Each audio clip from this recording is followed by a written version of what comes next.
Entonces, acá.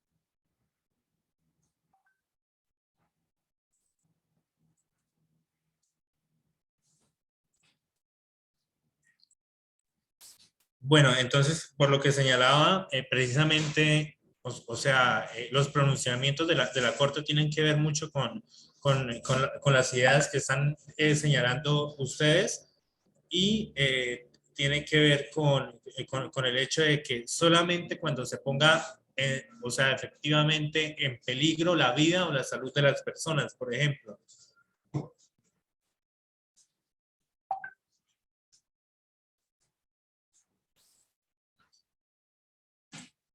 Esperen, esperen que es que con esto yo también estoy aprendiendo, es como de la tecnología, entonces voy a preguntar como en qué parte queda, porque ya estoy como grabando para la nube. Me preocupa un poco porque, pero bueno.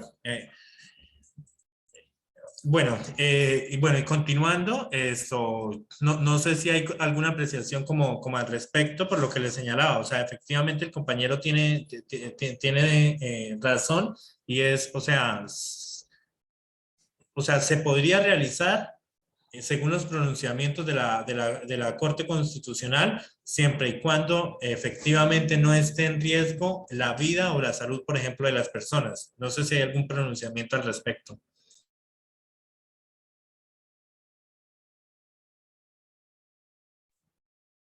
Bueno, entonces, bueno, continuando con el desarrollo, íbamos en que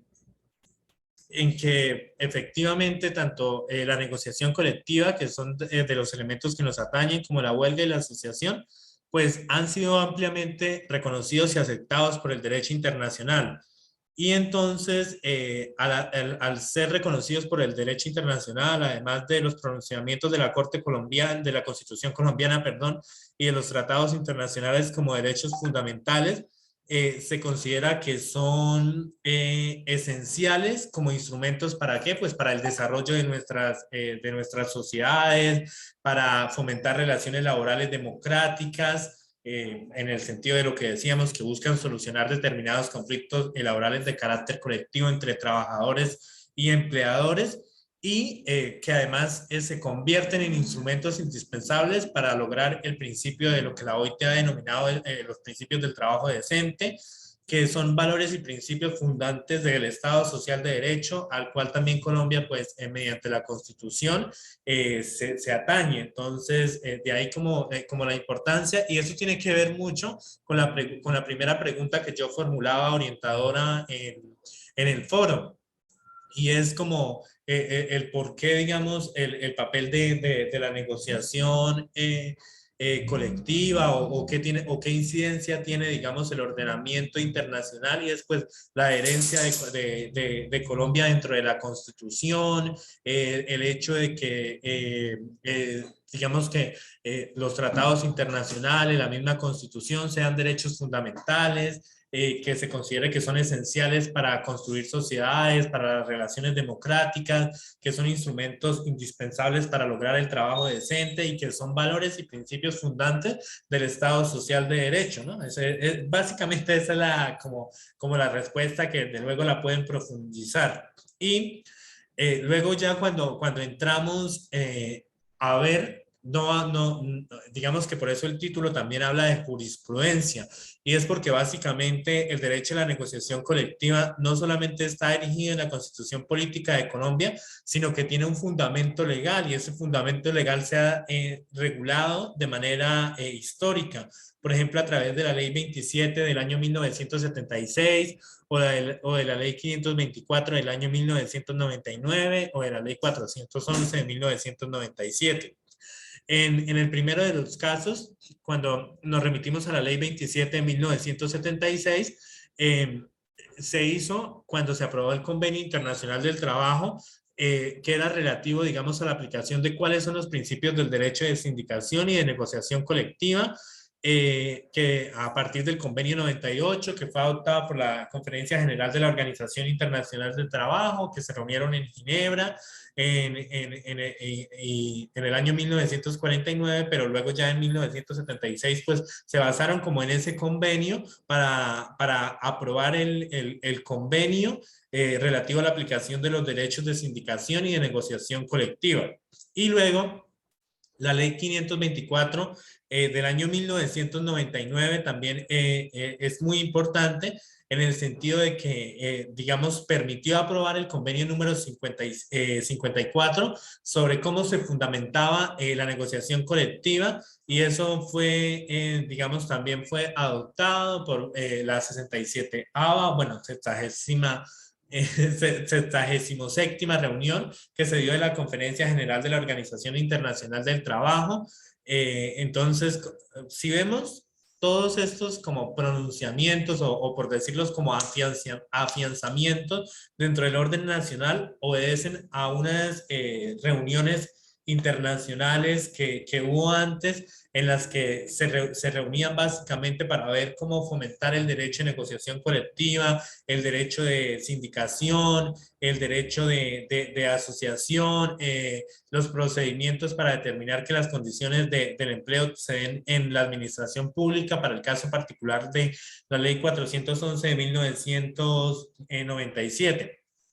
¿Y qué sentido revierte, digamos, las normas internacionales?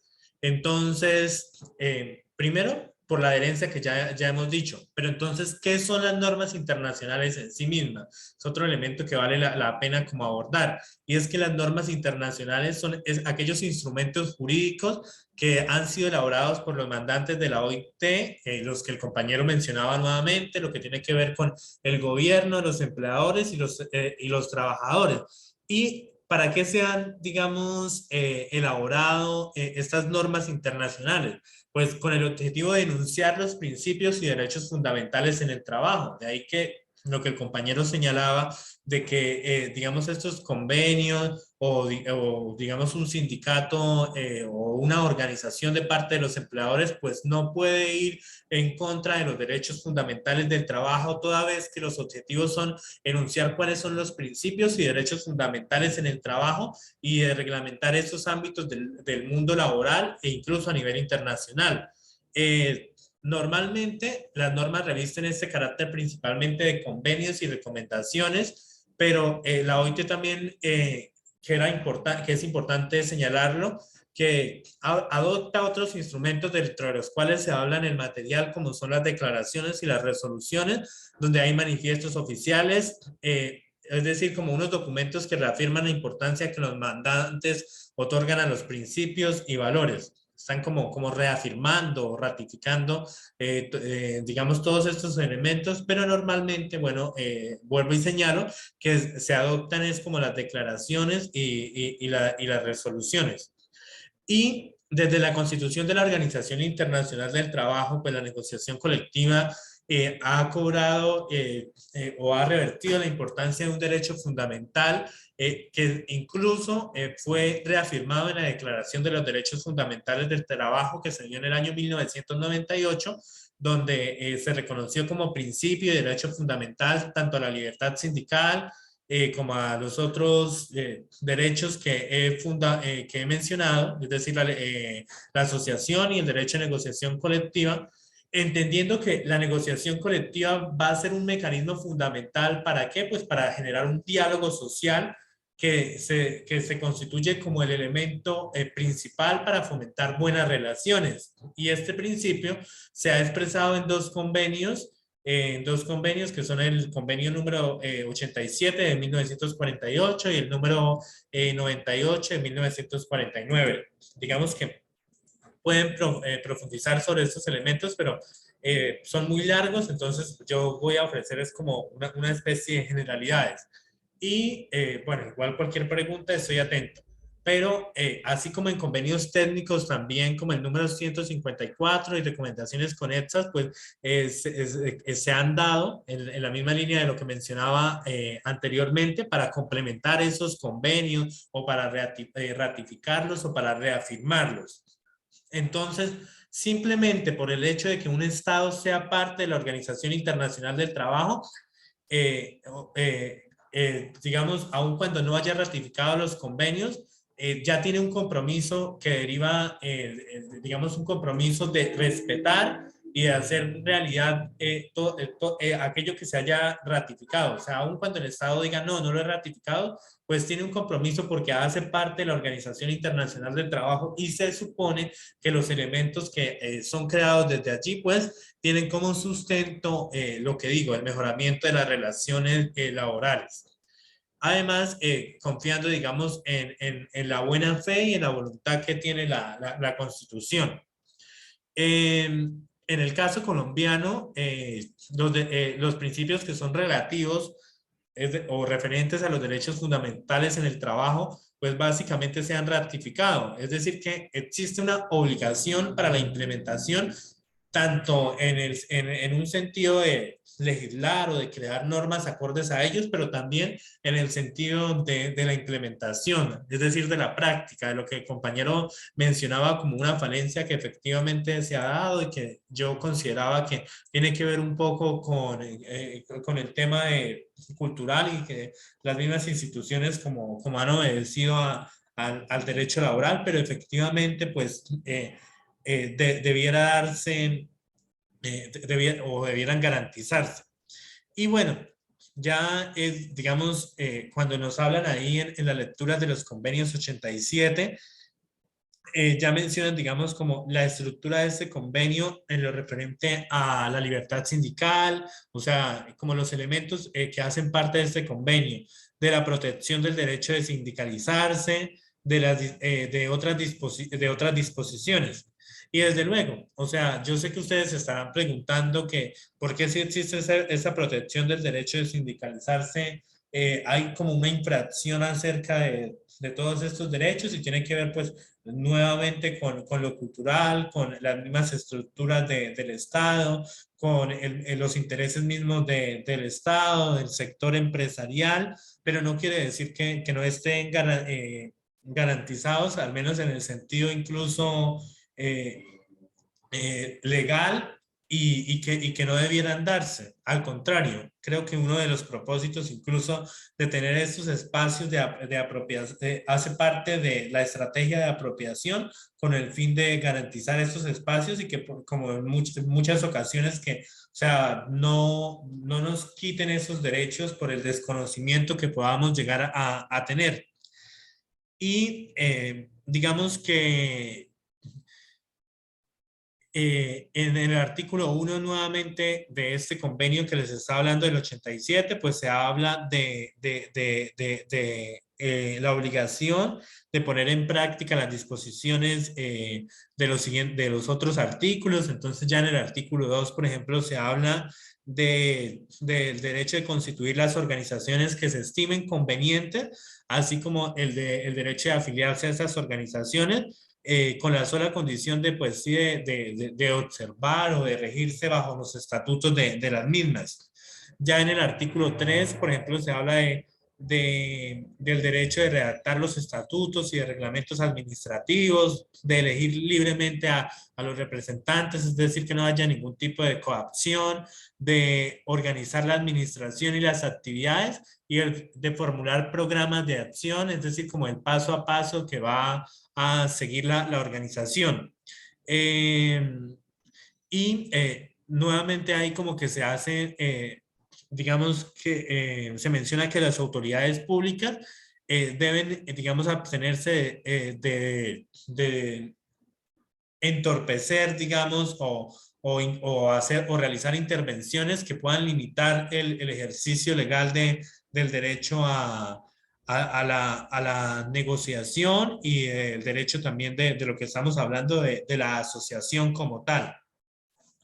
Eh, bueno, hay como que hay muchos artículos, pero a grandes rasgos se habla de eso. Y digamos que lo que vale la pena señalar de ahí, o sea, aun cuando todo es importante, que todas esas disposiciones de los convenios, por ejemplo, están emanadas en muchas partes de la legislación nacional e incluso en algunas partes de del Código Sustantivo del Trabajo. Desde luego hay retos en materia de lo que el compañero señalaba, de pronto de reformas laborales o vacíos que queden en torno o de pronto en torno a la comprensión de los derechos y todo. Y bueno, también creería en la misma línea de lo que él dijo, sin el ánimo de entrar en un asunto político, pero de la oportunidad misma de empezar a gestar cambios, de pronto con un gobierno, con gobiernos más alternativos frente a a los que tradicionalmente hemos tenido en la historia. Otra cosa que ya luego viene es como el convenio 154 pues se nos menciona ahí en el material que fue ratificado por Colombia mediante una ley que es la ley 524 de 1999. Entonces, se menciona nuevamente que Colombia incluyó, digamos, este convenio dentro del ordenamiento jurídico colombiano y esto qué, y que en él se van a estipular o se estipulan una serie de definiciones y condiciones que son importantes para practicar este derecho. En ese sentido, también empieza nuevamente con el ejercicio denso de los artículos, pero muy necesario para conocer, digamos, todos nuestros derechos, y es mencionar que a los efectos del presente convenio, pues que la expresión, ¿qué significa la expresión negociación colectiva? Entonces, ahí nos van a señalar que básicamente son todas las negociaciones que van a tener un lugar entre empleadores, o no necesariamente puede ser un empleador, sino lo que ya había señalado, un grupo de empleadores o una organización o varias organizaciones de empleadores, es decir, que se reúnan entre ellos para representarse. Eso de un lado, pero de otro lado tendría que haber también como una organización o varias organizaciones de trabajadores. Y eso normalmente también tengo que señalarlo mucho y es porque a veces en términos de la negociación se ha entendido como que es un espacio para fijar condiciones salariales estrictamente. Y no estoy diciendo que no, pero digamos que tiene un sentido mucho más amplio de definir el salario, sino, por ejemplo, es incluso fijar las condiciones de trabajo y de empleo y regular esas relaciones que hay entre empleadores y trabajadores. Asimismo, el hecho de regular las relaciones entre empleadores o las organizaciones y la organización o varias organizaciones, como ya lo había señalado, o todas a su vez, ¿sí? Y mediante otro artículo, que es el artículo el 5, se menciona que las medidas que se refiere en el párrafo 1 de este convenio deberán tener como las siguientes consideraciones. Y es que la negociación colectiva sea posibilitada a todos los empleadores y a todas las categorías de trabajadores de las ramas de actividad a que se aplique el presente convenio, pero a su vez que pueda ser, o sea, gradualmente, progresivamente extendida a todas las materias, o sea, como a todos los elementos que se abordan. Asimismo, se va a hablar de que se ha fomentado el establecimiento de unas reglas de procedimiento que sean convenidas entre las partes, ¿no? Y que desde luego se está hablando acá en esta parte de un derecho, cuando se está diciendo que la negociación colectiva efectivamente no tiene que ser obstaculizada por la inexistencia de reglas que rijan el desarrollo o la insuficiencia o el carácter impropio de tales reglas. Es decir, que aun cuando no existan reglas que rijan su desarrollo, pues no debe ser, digamos, obstaculizada la negociación colectiva en el entendido que se está realizando para fijar unas condiciones laborales, promover la defensa de los derechos, garantizar la participación de las partes y en general, pues el mejoramiento de las relaciones laborales. En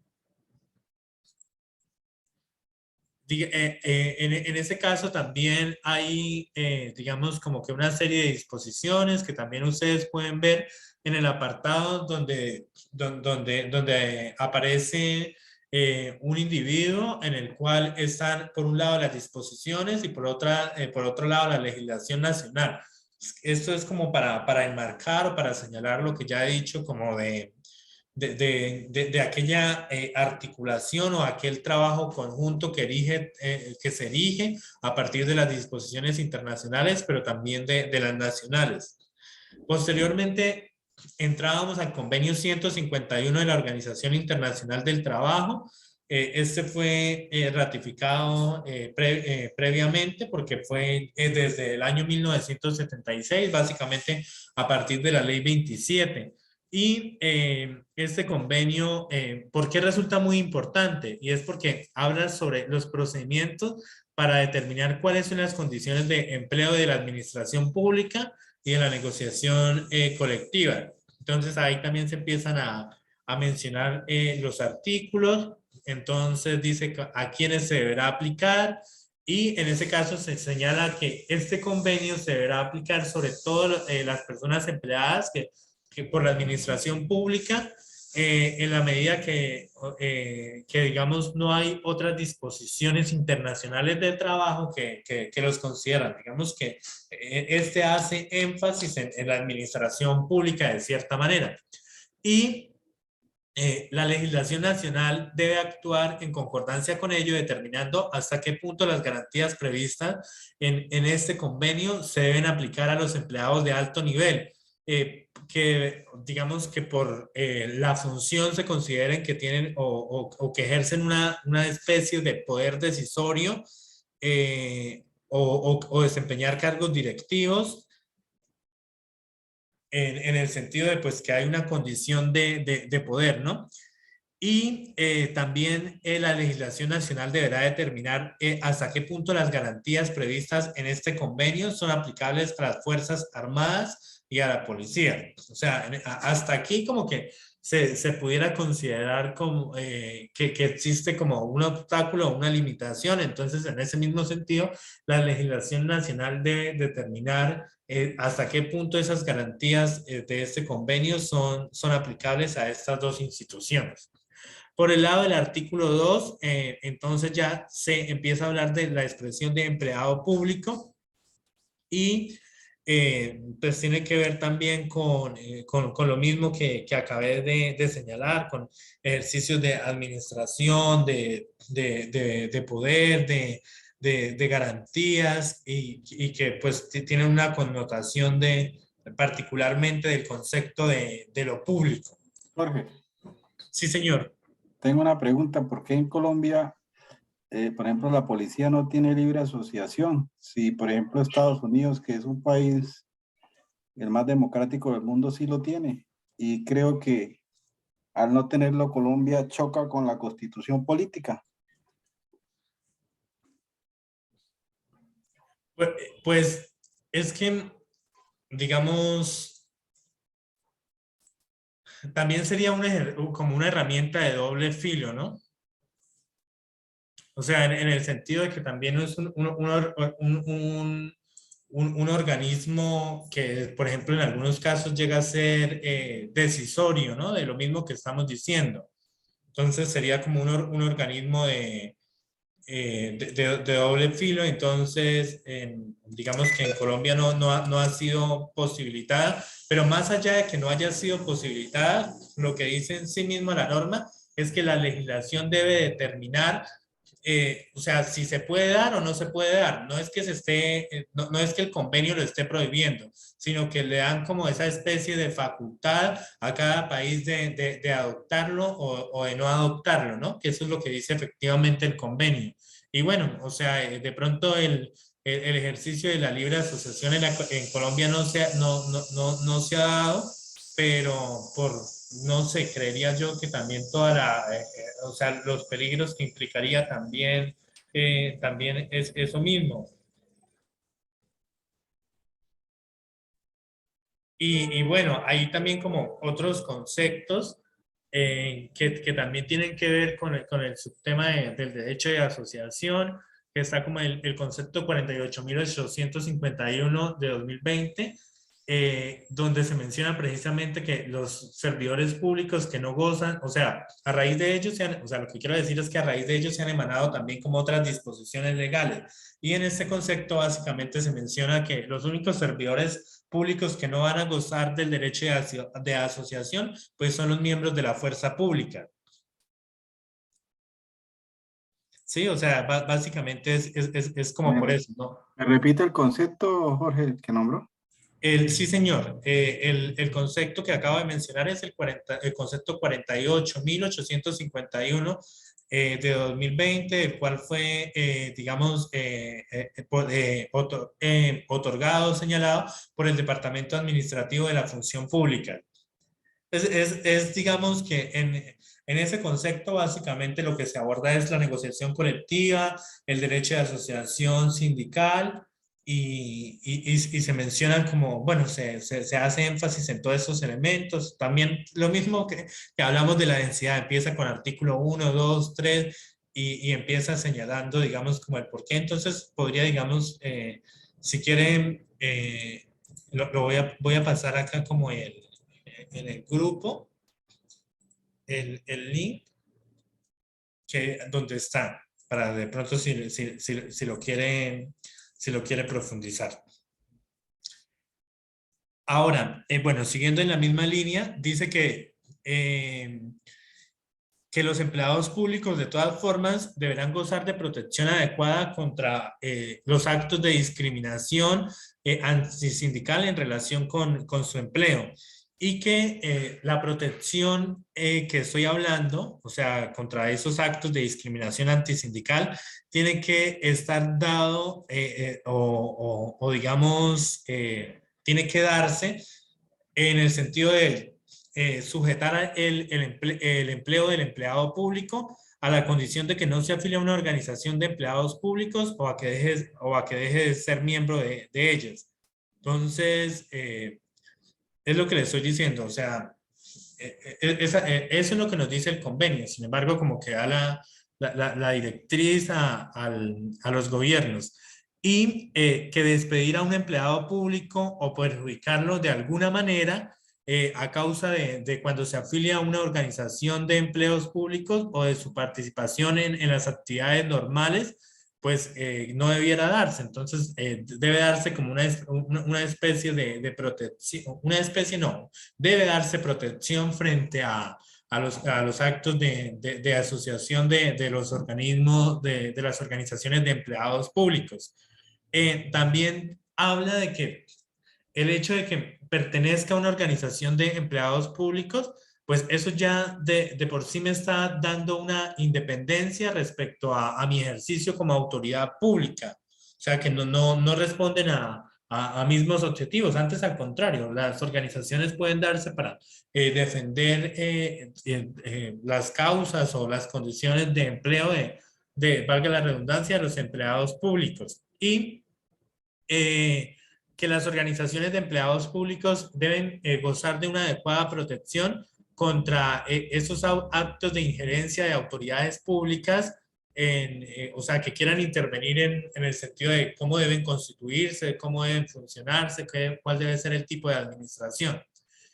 Y ya en esa partecita como que nos menciona que son considerados los actos de injerencia como tal.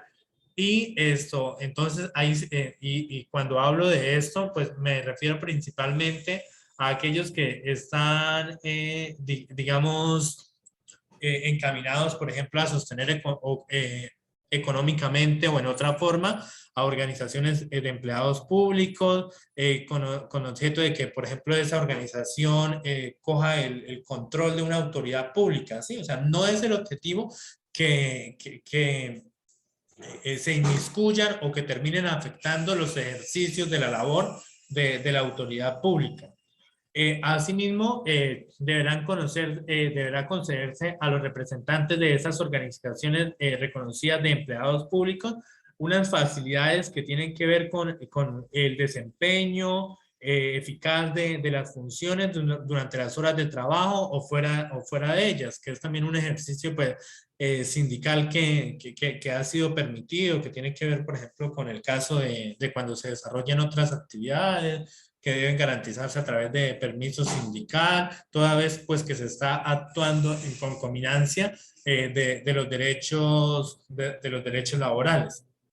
Y bueno, a grandes rasgos, estos son, o sea, para no ponerme a detallar porque es un poco denso, digamos, cada artículo, como los contenidos que mencionan los convenios, más allá de por qué las normas internacionales existen, por qué se aplican a nuestra legislación, por qué han sido ratificadas y en el sentido, pues, en síntesis, de mejorar las relaciones laborales que se puedan dar entre empleadores, entre trabajadores o grupos de ellos, con la participación del gobierno, sin que exista coacción de las mismas y en aras de garantizar los derechos. Al respecto, también hay una posición jurisprudencial, es decir que, bueno, eso también ya se los había señalado, por ejemplo, con el caso de cuando les mencioné el pronunciamiento de la Corte Constitucional respecto a la salud y de los derechos esenciales, pero también hay otro alcance del derecho a la negociación colectiva que ha sido señalado en la Corte Constitucional en una sentencia que es la sentencia T-248-2014, que está basada en el artículo 2 del convenio 154 de la Organización Internacional del Trabajo, en el que primero, o sea, se va a hacer referencia a que la negociación colectiva es un concepto genérico que alude pues a lo que ya les había señalado, a las negociaciones entre grupos de empleadores y trabajadores, con el propósito de fijar las condiciones que harán de regir el trabajo y el empleo o de regular esas relaciones laborales. Hasta aquí no estoy diciendo nada nuevo, sino simplemente que la Corte Constitucional, como que mediante algunas sentencias basadas en esos artículos, ha cogido como todos esos instrumentos y pues como Colombia es un país donde a veces, infortunadamente para algunos casos, o sea, se debe basar, digamos, como que se debe profundizar a través de unos actos jurisprudenciales, pero afortunadamente también para garantizar el cumplimiento de los mismos, pues digamos que esta es la posición que ha tomado la Corte Constitucional. Y en ello también ha mencionado que el ejercicio del derecho a la negociación colectiva no se va a limitar, como si bien hace rato les mencionaba, a veces cuando se limita simplemente o la gente tiene la concepción de salario, pues tampoco se va a limitar simplemente a pliegos de peticiones, sino que va a incluir todas aquellas formas de negociación que puedan ser voluntarias, va a incluir la defensa común de los intereses entre las partes involucradas en los conflictos económicos, va a incluir como la garantía de que se escuchen ambas partes, así como la garantía, por ejemplo, de la justicia social que corresponde. Y digamos, este término de la justicia social es un término mucho más amplio, pero es un interés común, digamos, a veces entre las partes, de ahí que a veces en las negociaciones colectivas que se dan, pues se tocan temas, por ejemplo, respecto a la responsabilidad social o, por ejemplo, en algunos casos, si hubiera indemnizaciones que pudieran darse toda vez que digamos, la implementación de los proyectos recae sobre unos costos que pueden ser ambientales, económicos, bueno, etcétera. O sea, es como que también tiene que incluir otros elementos más allá de los salarios y de los pliegos de peticiones, sino que todas estas formas de negociación voluntaria, defensa de intereses comunes, garantía de que se escuchen ambas partes, precisamente en aras de llegar a consensos. Y digamos que la expresión negociación colectiva que ha sido tratada pues en el convenio 154 y en el artículo 55 de la Constitución Nacional, no se va a reducir tampoco a una negociación, hay que entenderlo, sino que va a abarcar todas las negociaciones que sean o que sean necesarias entre las partes con el fin de fijar las condiciones de trabajo y empleo. O sea, no es que a la primera tiene que darse, sino que abarcan todas las negociaciones que pudieran darse. Además, hay algo que era muy interesante de los artículos y era el hecho de que se señalaba que la negociación colectiva no se podía, se consideraba más o menos como el género y digamos que las convenciones colectivas y los pliegos de peticiones, es decir, como o sea, ¿por qué el género? Porque es como un sentido más general, ¿no? Y ya lo específico viene siendo elementos que se abordan dentro de ellos, como las convenciones colectivas o como los pliegos de petición y como los pliegos de peticiones. Entonces, también otra cosa que hay que mencionar y digamos que afortunadamente dentro del contexto nacional es que en principio el derecho a la negociación colectiva no era considerado fundamentalmente. Sin embargo, pues la jurisprudencia ha considerado que puede ser, digamos, amparado como un derecho fundamental y para eso, digamos que se puede utilizar el instrumento del derecho a la tutela cuando este derecho esté, para el caso específico, esté relacionado o vinculado con el hecho de garantizar el derecho al trabajo y la libertad sindical. Eh, digamos que el hecho de que se proteja el derecho a la negociación colectiva no implica que se tenga que llegar a un acuerdo, lo que ya había señalado, u obligar a una de las partes con posiciones que no comparten.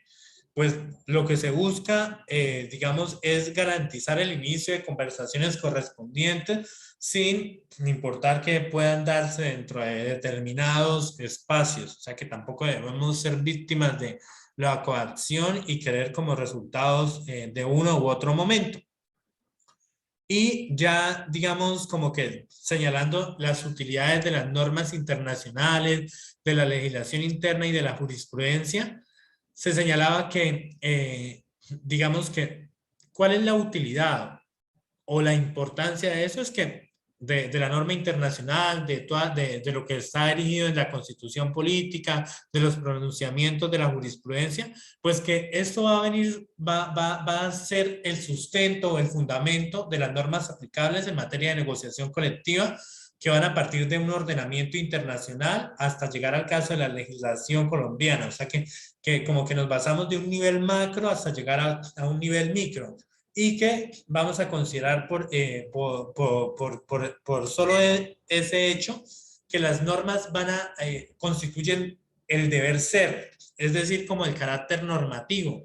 Y ese mismo carácter normativo y ese deber ser las hace vinculantes. Entonces, en el sentido de que son vinculantes, es un deber del Estado promover acciones para que esas normas sean garantizadas.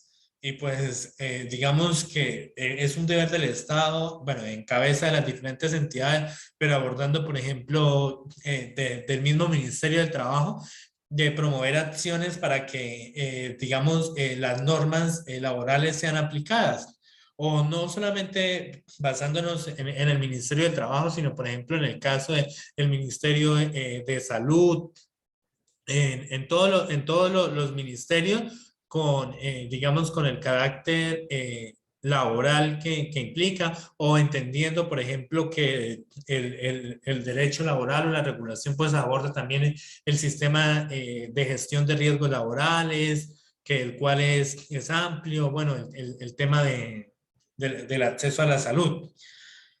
Y ya otra cosita muy importante que no he señalado es que nosotros, pues, o sea, digamos que se pueden enviar recomendaciones u observaciones o quejas a través de las organizaciones de trabajadores a la OIT por incumplimiento de los derechos fundamentales y quejas por violación a la libertad sindical. Y es que las normas internacionales también son modelos o referentes que van a permitir, pues, digamos, la importancia, en síntesis, es solucionar conflictos ante la vulneración de derechos. Y, digamos, como que aterrizándolo al sentido jurisprudencial, que los jueces ordinarios pueden fijar incluso pautas con base en estas recomendaciones y directrices internacionales, es decir, pues hacer uso de todos estos instrumentos, tanto de carácter internacional hasta el carácter nacional. Ahora, hay otro elemento que tiene que ver como con la segunda pregunta orientadora que yo hacía, porque les formulaba como la posibilidad de realizar solo una de las dos, o incluso en los foros también de retroalimentar o generar un debate con respeto con los compañeros, tiene que ver con la pregunta 2 y era como un poco como las diferencias entre las convenciones colectivas y la negociación. Entonces ya hemos abordado como todos estos elementos de la negociación, pero la negociación colectiva pues tiene como una serie de productos o una serie de resultados, una serie de instrumentos. Y como les había mencionado, pues los pliegos de peticiones son un instrumento, pero por ejemplo, la convención colectiva de trabajo también es un instrumento y ese instrumento, digamos que está garantizado en Colombia mediante el artículo 167 del Código Sustantivo del Trabajo. Entonces ahí nos va a decir que se va a celebrar entre uno o varios empleadores de una parte y uno o varios trabajadores de otra parte. Hasta ahí como que, o sea, intervienen los mismos. Sin embargo, pues en términos de la negociación se está haciendo más referencia al carácter de la negociación, que no puede darse en un único momento, que se puede dar en varios momentos, que va a tener como las partes necesarias, que no va a funcionar bajo ejercicios de coacción. Mientras que en la convención colectiva realmente se van como a plasmar de alguna manera estos resultados, es decir, que se van a celebrar las condiciones de trabajo que van a regir durante una cierta vigencia. Es un periodo, qué sé yo, 2021, 2024, bueno, el periodo que sea pactado. Y digamos que se va a caracterizar porque va a ser un acuerdo de voluntades entre las partes y pues de los trabajadores representados por el sindicato o los sindicatos. Eh, digamos que la consideración que tenemos acerca de la Convención Colectiva de Trabajo en términos jurídicos es que se ajusta, digamos, como a un convenio o a un concepto que hace parte de la doctrina jurisprudencial, que es, digamos, como un instrumento que se vuelve como más amplio y más amplio como generador de derechos, pero no solamente de derechos, sino incluso de las obligaciones y de las obligaciones que se cuentan, ¿no? También podría decir que va a regir las condiciones de prestación de servicios por parte de los trabajadores que estén sindicalizados o no. Es decir, que no va a ser algo estrictamente para los trabajadores que únicamente pertenezcan al sindicato. eh, Incluso la convención puede tener un carácter tan amplio que puede determinar las condiciones de trabajadores que sean futuros. Es decir, en adelante todos los trabajadores que se contraten para el área de mantenimiento deberán estar sujetos a las siguientes condiciones. Es un ejemplo, ¿no? Es decir, que determina las condiciones que rigen la prestación de servicios por parte de trabajadores sindicalizados o no sindicalizados, o de trabajadores que sean vigentes o no vigentes en el caso de los actuales o los futuros. Y en el contenido, digamos, de esta convención colectiva, el Código Sustantivo del Trabajo en el artículo 468 señala que además de las estipulaciones que las partes acuerden en relación con las condiciones generales de trabajo en esa convención colectiva, se indicarán la empresa, el establecimiento, la industria y oficios que comprendan. Es decir, debe ser como, debe especificar todos estos elementos. Debe también especificar no solamente la empresa o establecimiento, las industrias, los oficios o tareas, sino el lugar o los lugares donde ha de regirse, o sea, en qué lugar se va a cumplir o no, cuál es la fecha en que entra en vigor, el plazo de duración que ya lo había señalado, y las causas y modalidades que de pronto para prorrogarse, para dejar de utilizarse o realizarse de pronto denuncias respecto, por ejemplo, a los incumplimientos que pudieran derivarse de lo que se ha pactado allí.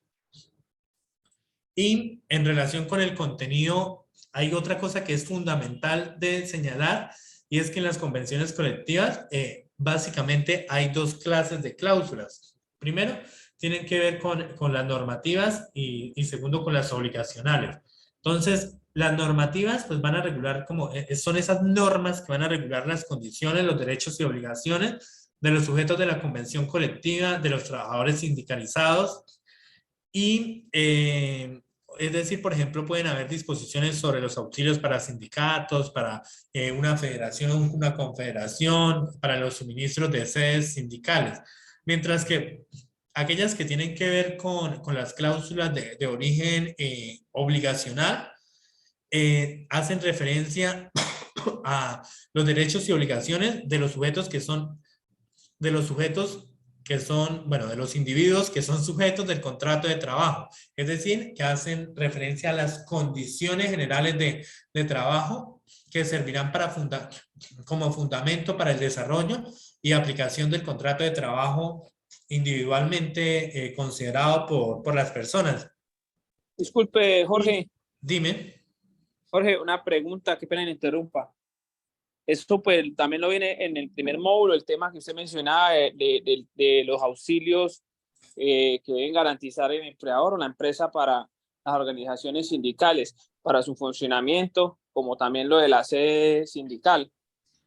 Estas partes o ese tema que no se vuelva, digamos, como en el caso que, digamos, a veces toca como bajo presión, bajo limosna, que la misma, a veces la organización le toca mirar desde de otros puntos de dónde sacar para financiarse. Ejemplo, que viaje en representación de reuniones en el caso de los directivos, en el caso, digamos, de los asambleístas delegados que les toca mirar de dónde sacar dineros para ir a los encuentros de asambleas nacionales. Entonces, todo ese tema, ¿dónde iría? ¿En qué parte iría para presentárselo, digamos, a la empresa y que la empresa fuera la encargada de esos auxilios? Pues ese tema va en las dos partes, pero en la negociación o sea, se aborda en el sentido de negociar, o sea, de sentarse entre las dos partes, de conversar, pero igual, o sea, pero la forma de que se garantice o quede estipulado es que quede señalado mediante la convención colectiva de trabajo, de acuerdo al contenido de cláusula normativo. O sea, en el sentido de lo que dije, no el obligacional es como para todas las condiciones generales de trabajo y el normativo, por ejemplo, para los derechos y obligaciones que son sujetos de la convención colectiva, es decir, de los trabajadores sindicalizados. Pero ojo, ahí estamos hablando de dos elementos, tanto de los deberes como de los derechos, ¿no? Y lo otro es que pues si no queda pactado allí, pues muy difícilmente o sea, sí es difícil digamos, la garantía de los derechos, pues si no queda pactado allí, mucho más difícil va a ser su garantía, pero debería quedar allí. Lo otro es que, bueno, esto es en el terreno, en el terreno teórico, legal, y por supuesto que estoy de acuerdo. Sin embargo, eso sí ya es una posición que digo, no a título personal, sino una posición a título de mi profesión de economista, y es que la negociación, o sea, la hemos visto acá como lo del concepto y que la de las partes y que el beneficio, pero sin embargo debe entenderse que la negociación es un proceso de discusión que se establece entre dos partes. que tiene como una representación y que la negociación en términos económicos, o sea, cuando la abordamos en, digamos, como el sentido de la estrategia, lo que busca es una estrategia ganar-ganar. Entonces, busca que ambas partes ganen, pero ese ganar-ganar incluso exige ceder-ceder. Entonces, por eso a veces, muchas veces dentro de las convenciones colectivas no quedan tantos elementos como uno quisiera, y es porque de pronto de otro lado también se están pidiendo otros deberes, luego logramos que esos deberes, si están en esta parte, se limiten hacia esta parte y esos derechos si están acá se aumenten hacia esa parte.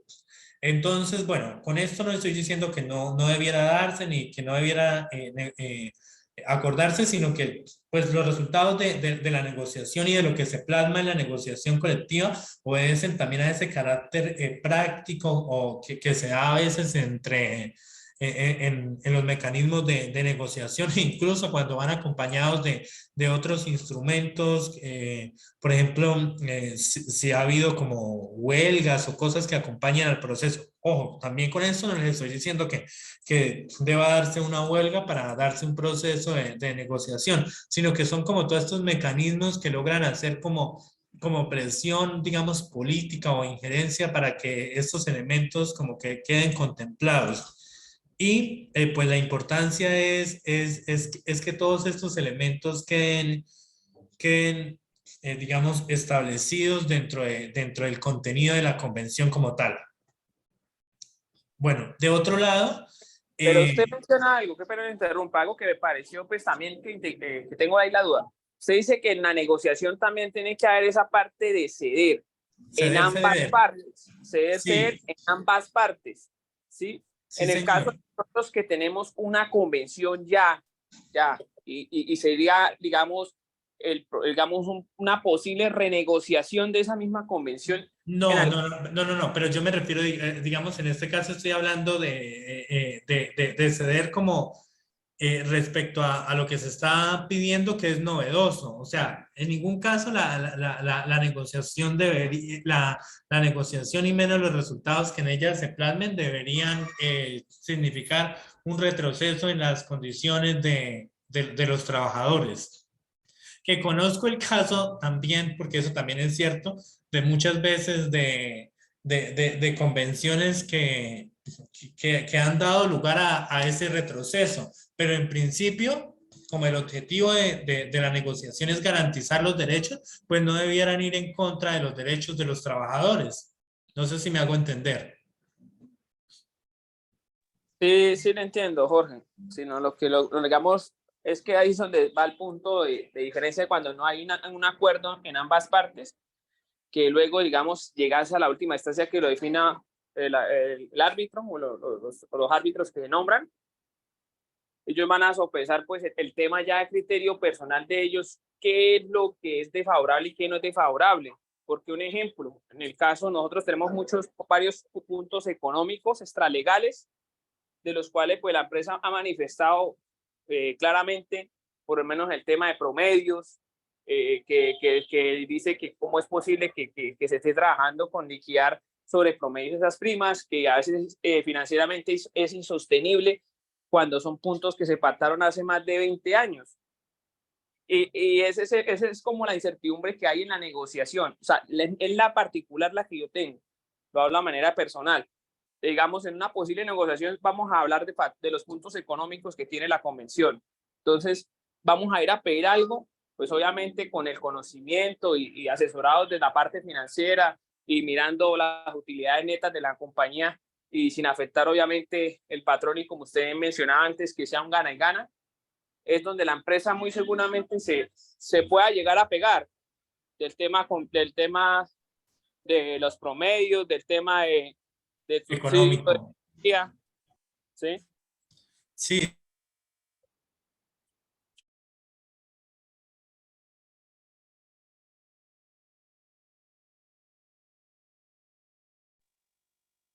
Jorge, no se le escucha.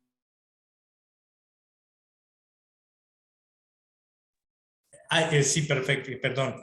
Que uno de los principios efectivamente es que las convenciones colectivas no deberían significar un retroceso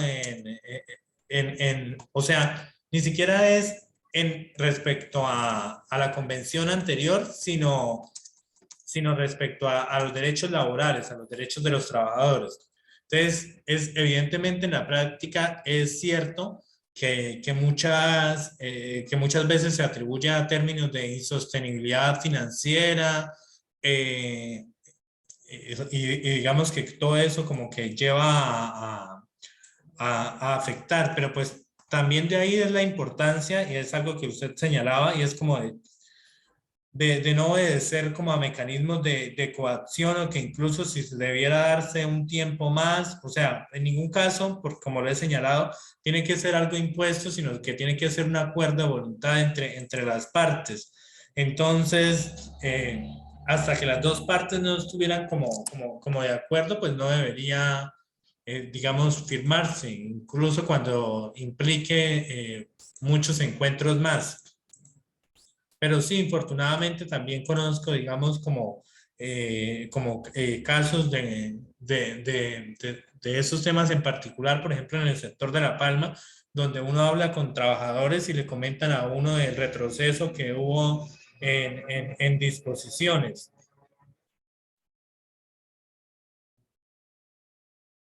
Y bueno, luego digamos como que a grandes rasgos, esta es como la explicación como de los elementos.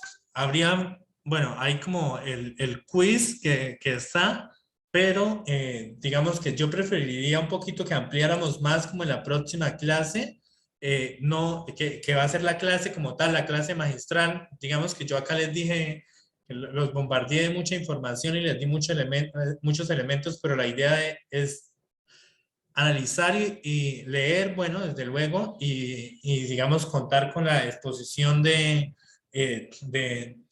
docente sobre este tema, y luego ya profundizar. Y entonces creería, digamos, en una próxima tutoría, un próximo encuentro, de pronto el explicar el quiz como tal que estaba realizado, que además las preguntas pues abordan todos los elementos que he señalado, pero que para el caso específico como que nos limitaríamos como a ir a ello. No sé si tengan como alguna otra duda, alguna otra participación.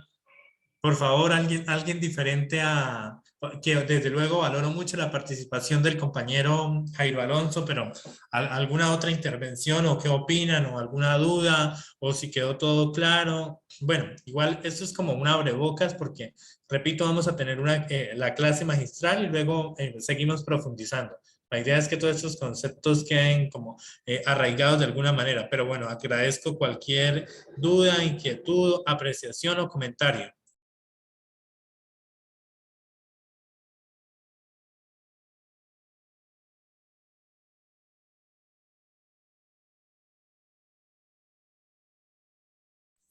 Bueno, creo que no hay ninguna Profe, yo otra. tengo una duda. Ay, dale, dale. Buenas noches, Buenas Rocío noches. Martínez. ¿Cómo está, profe? Bien, bien, Profe, muchas gracias. una duda que su merced pues estaba comentando sobre de que nosotros somos públicos, ¿sí? Empleados públicos. Pero la empresa hay una parte, o sea, ellos dicen que es mixta, para unas cosas es privada y para otras somos, o sea, ahí no sería ningún inconveniente en ese sentido, profe. Si nosotros como Pero, ¿cuál empresa como tal? ¿Y cuál nosotros la es? identificadora de Santander. Sí. O sea, para unas cosas somos una entidad privada y para otras somos pues elementos públicos, ¿sí? Servicio público.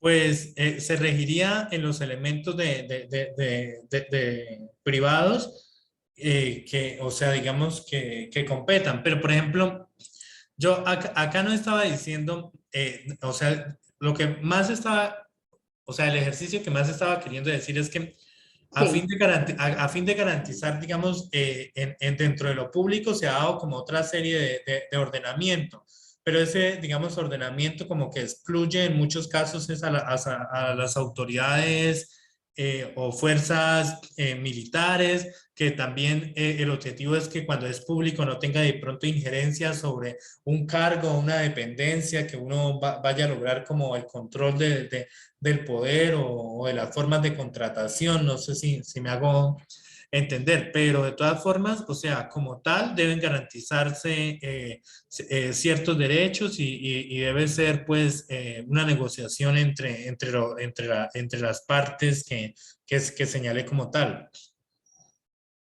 Ah, bueno, profe, gracias. Esa era la- Otra cosita que voy a realizar es que uno de los inconvenientes que tuve y luego fue que la persona que nos está apoyando siempre, entonces ella nos grabó la clase, entonces probablemente la clase de tutoría, entonces la vamos a enviar por el grupo de WhatsApp. Y bueno, cualquier cosita, duda, inquietud, no duden en escribirme. Voy a escribir acá como mi correo de pronto por si les pueda servir y mi número de celular. De todas formas, yo estaré, por ejemplo, pendiente también de lo que tiene que ver con el foro, con el foro y pues con la misma plataforma, con las calificaciones. De hecho, esto fue como un ejercicio de anticipación a la clase, porque la clase la vamos a tener como luego en el otro espacio, pero como es un poco más denso, como mismo lo decía el compañero, por la cantidad de jurisprudencia y de normativa, entonces por eso mismo. Y bueno, no Profe, sé, una pregunta, o sea, dime. es semanal los módulos, ¿cierto? Sí, Está los para- módulos son semanales, pero esta semana digamos que abrimos con un módulo como de introducción, y el módulo de introducción estaba más basado, de hecho era en el funcionamiento de la plataforma, como de señalarles cuáles son los objetivos del curso, quiénes son los docentes, quiénes quiénes van a acompañar los procesos, los objetivos, quiénes van a acompañar el proceso del curso. Y bueno, que estamos atentos para dudas e inquietudes. Y ya digamos este módulo como tal, empieza la clase el martes. Entonces, en otro espacio, que creería que es el otro jueves de la otra semana, lo único que nos quedaría sobre este módulo sería, digamos, de pronto ver como el quiz.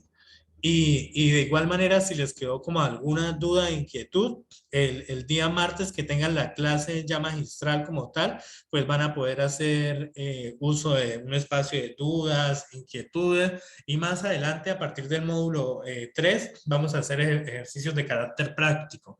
No solamente se queden como en el quiz, sino de pronto que la evaluación ya no es de A, B, C, D, sino de, por ejemplo, construir un instrumento, diagnosticar un participante, bueno, etcétera. O sea, lo específico que se pida a partir de ahí. Ah, bueno, profe, muchísimas gracias. Muy amable No, a por ustedes, mucho la gusto información. y muchas gracias por la atención prestada. Entonces, bueno, no siendo más, me despido y bueno, un abrazo grande y que tengan muy buena noche. Muy buenas Bueno, noches. Muchísimas gracias. Gracias, Buenas noches. gracias. Que estén muy bien. Gracias. Gracias, Jorge. Muy buenas noches. Buenas noches a todos.